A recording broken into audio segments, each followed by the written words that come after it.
ভাই এ ভাই আরে রাকিব, তুই এত ছোট হলে কিভাবে? এ ভাই, আজ সকালবেলা এক সাধুর সাথে দেখা হয়, তারপর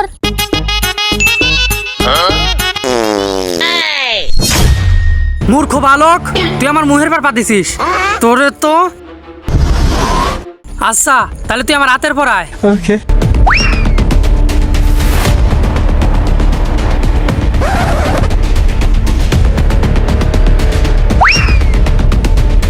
এই কলা বাবা, তুই আমার ভাইকে ঠিক কর। ঠিক কর বলো, তুই কি করবি?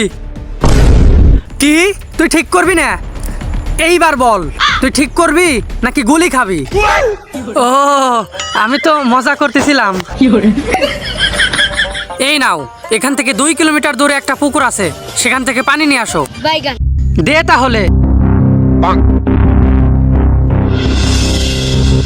এই তো, এটাই তো মনে হচ্ছে সেই পুকুর। এই পুকুরতে হয়তো পানি না লাগবে।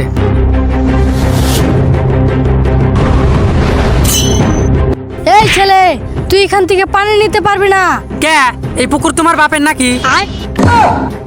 আবে সালে, যদি তুই এখান থেকে পানি নিতে চাস তাহলে তোর দুটো চোখ দিতে হবে। ওরে বাবা, আমি এনতে পালাই। এই নাও তোমার পানি, আর আমার ভাইকে তুমি ঠিক করে দাও। ওয়াও, পানি!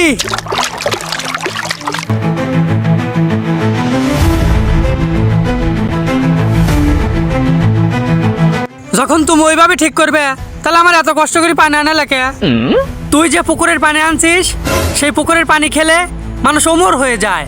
আমি এখন অমর হয়ে গেছি, কিন্তু আমি তো ওই পুকুরের পানি আনি নেই। তাইলে কোন পুকুরের পানি আনছিস? আমি তো শেট, ওই পুকুরের পানি নিতে পারলাম না। এখন কি করব? কি করা যায়? কি করা যায়? আইডিয়া! এই তো হয়ে গেছে, এইটাই নিয়ে যাই। কি?